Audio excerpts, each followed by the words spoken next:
राधे राधे भक्तों, जय श्री कृष्णा, जय श्री राधे। भगवान महादेव की जय हो। आज वैशाख मास के इस पावन कृष्ण पक्ष के शुक्र प्रदोष व्रत पर हम सभी श्रद्धा पूर्वक भगवान शिव का ध्यान करते हैं, जो संहार के साथ साथ सृष्टि के कल्याण करता भी है। हम प्रभु शिव के साथ माता पार्वती जी को, भगवान श्री गणेश को, भगवान कार्तिकेय जी को और समस्त शिवगणों को प्रणाम करते हैं। यह प्रदोष का व्रत न केवल ग्रह दोषों को दूर करता है, बल्कि मन, वचन और कर्म से पवित्र जीवन की ओर ले जाता है। जो भी श्रद्धा पूर्वक प्रदोष का व्रत की कथा को सुनता है, उसके समस्त पाप कट जाते हैं, रोग शोक दूर हो जाते हैं, जीवन में शांति का अनुभव होता है।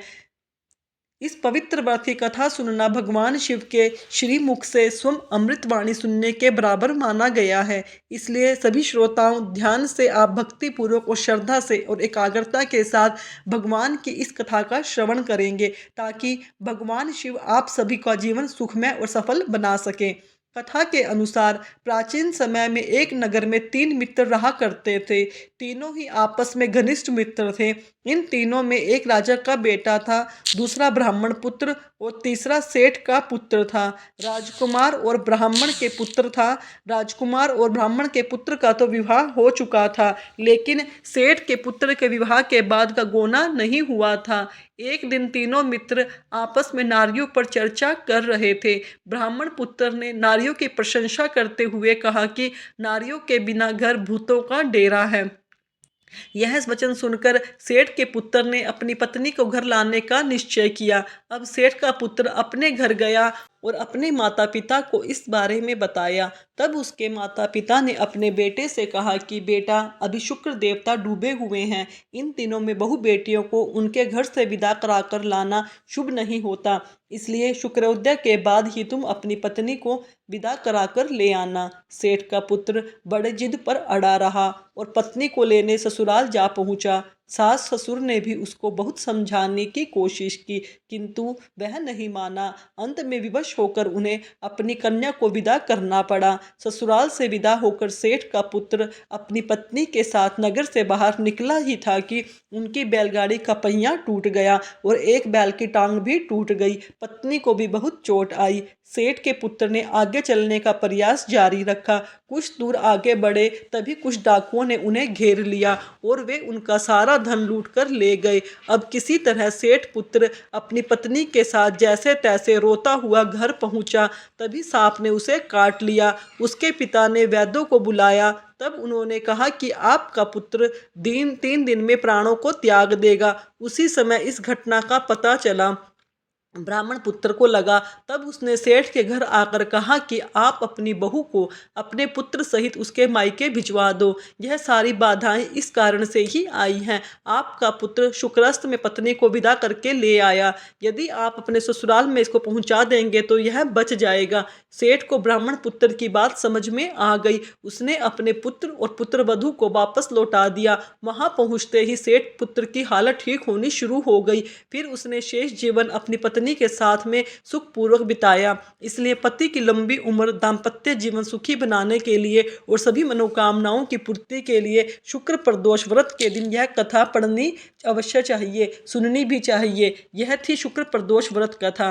भोलेनाथ अगर हमसे व्रत पाके पालन में, कथा श्रवण में किसी भी चरण में अज्ञानवश कोई भूल हुई हो, चाहे वह विचार से, वाणी से या आचरण से, कृपया हमें क्षमा करें। आप तो अज्ञानियों पर भी अपनी कृपा बरसाने वाले हैं। आपकी शरण में आकर ही मनुष्य अपने समस्त दोषों से मुक्त हो जाता है। हम आपको बारंबार प्रणाम करते हैं और प्रार्थना करते हैं कि आपके श्री चरणों की भक्ति सदैव हम सभी के जीवन में बनी रहे। सभी प्रेम से बोलिए, देवों के देव महादेव की जय, माता पार्वती की जय। कोई दूध से करता था, कोई अभिषेक आंसुओं से करता था, कोई तपस्या में लीन है तो कोई प्रेम में पूर्ण रूप से डूबा हुआ। भगवान शिव ने कभी किसी में भेद नहीं किया। अब सुनते हैं उन भक्तों की कथाएं जिनकी सच्ची श्रद्धा भगवान शिव को प्रसन्न कर दिया। एक बार देवी पार्वती जी ने भगवान शिव की आज्ञा से एक श्रेष्ठ पुत्र की प्राप्ति हेतु 1 वर्ष तक चलने वाले पुण्यक व्रत का समापन किया। व्रत की समाप्ति पर पुरोहित सनातन कुमार ने देवी पार्वती जी से कहा कि सुव्रते, अब मुझे दक्षिणा चाहिए। देवी पार्वती ने मुंह मांगी दक्षिणा देने का वचन दिया। बस फिर क्या था, पुरोहित बने सनत कुमार ने अस्वाभाविक दक्षिणा की याचना की। देवी की इस व्रत में दक्षिणा स्वरूप आप मुझे अपने पति को दीजिए। यह सुनते ही मानो देवी पार्वती पर वज्रपात हो गया हो। ये व्याकुल होकर विलाप करती हुई मूर्छित हो गई। देवी को मूर्छित देखकर ही श्री ब्रह्मा, विष्णु और मुनियों को हंसी आ गई। उन्होंने देवी पार्वती को समझाने के लिए भगवान शिव को भेजा। देवी पार्वती जी की मूर्छा टूटने पर भगवान शिव ने उन्हें समझाया, देवी, देव कार्य, पितृ कार्य या निमित्त नैमित्तिक जो भी कार्य दक्षिणा से रहित होता है वह निष्फल हो जाता है। उस कर्म से दाता कालसूत्र नामक नरक में गिरता है। उसके बाद वह दीन होकर शत्रुओं से पीड़ित होता है। ब्राह्मण को संकल्प की हुई दक्षिणा उस समय न देने से वह बढ़कर कई गुणी हो जाती है। भगवान विष्णु और ब्रह्मा जी ने देवी पार्वती से धर्म की रक्षा के लिए अनुरोध किया। धर्म ने भी समझाया। देवताओं ने कहा, मुनियों ने भी दक्षिणा देने की प्रेरणा दी, लेकिन फिर भी देवी पार्वती मौन रही। तब सनत कुमार ने कहा, शिवे, या तो आप मुझे दक्षिणा दें या मैं अपने पति को प्रदान कीजिए। अपनी दीर्घकालीन कठोर तप का फल भी त्याग दीजिए। इस महान कर्म की दक्षिणा न मिलने पर मैं इस दुर्लभ कठोर व्रत का फल ही नहीं अपितु आपके समस्त कर्मों का फल भी प्राप्त कर लूंगा। उद्मन होकर देवी पार्वती जी ने कहा, पति से वंचित हो जाने वाले कर्म से क्या लाभ? दक्षिणा देने और धर्म और पुत्र की प्राप्ति से मेरा क्या हित होगा? पृथ्वी देवी की उपेक्षा कर वृक्ष की पूजा करने से क्या प्राप्त हो सकेगा? साध्वी स्त्रियों के ही पशुपति 100 पुत्रों के समान होता है। ऐसी स्थिति में यदि व्रत में अपने पति की ही दक्षिणा दी जाए तो भला पुत्र से क्या लाभ? यह सत्य है। पुत्र पति का ही अंश होता है, लेकिन उसका एकमात्र मूल तो पति ही होता है। मूल धन के नष्ट हो जाने पर समस्त व्यापार की विनिष्ट हो जाता है। उसी समय आकाश में देवताओं और ऋषियों ने एक रतन निर्मित रथ देखा जो पार्षदों से घिरा हुआ था। उस रथ से श्री नारायण उतरकर देवताओं के सम्मुख उपस्थित हुए। उनमें श्री नारायण को ब्रह्मा, विष्णु और शिव जी ने रतन सिंहासन पर बैठाकर प्रणाम किया और हाथ जोड़कर गदगद कंठ की स्तुति से वहां का सारा वृत्तांत जानकर श्री नारायण ने कहा, शिव प्रिया पार्वती, यह व्रत लोक शिक्षा के लिए है, अपने लिए नहीं, क्योंकि वे तो स्वयं समस्त व्रतों और तपस्याओं का फल प्रदान करने वाली है। इनकी माया से चराचर जगत मोहित है। फिर उन्होंने देवी पार्वती जी से कहा कि शिवे, इस समय आप महादेव जी को दक्षिणा में देकर अपना व्रत पूर्ण कर लीजिए, फिर समुचित मूल्य देकर अपने जीवन धन को वापस ले लेना। गौओं में समस्त देवी देवता विद्यमान होते हैं, इसलिए तुम ब्राह्मण को गौ मूल्य प्रदान कर अपने पति को लौटा लेना। ऐसा कहकर वे अंतर्ध्यान हो गए। तब देवी पार्वती प्रसन्न मन से अपने प्राण सर्वस्व को दक्षिणा में देने के लिए तैयार हो गई। उन्होंने हवन की पूर्णाहुति की और अपने जीवननाथ शिव जी को दक्षिणा स्वरूप में दिया। इसके बाद उन्होंने पुरोहित शरद कुमार जी से निवेदन किया कि विप्रवर गौ का मूल्य मेरे पति के बराबर है। मैं आपको अत्यंत सुंदर 1,00,000 रुपये 1,00,000 गौवें प्रदान करूंगी।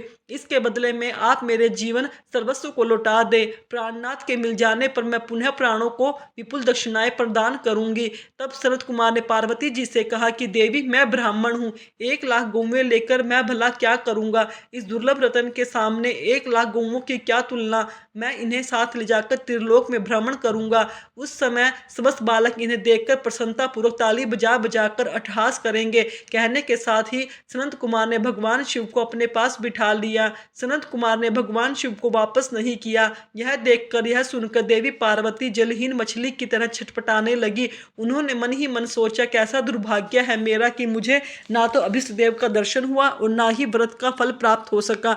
अधीर होकर वे अपने प्राण त्यागने के लिए तत्पर हो गई। अचानक उसी समय आकाश से तेज समूह प्रकट हुआ। उस तेज समूह को देखकर देवी पार्वती ने उससे अपने ऊपर दया करने को कहा। उस महातेज राशि के मध्य विश्व मोहन किशन स्वरूप दर्शन दे दिया।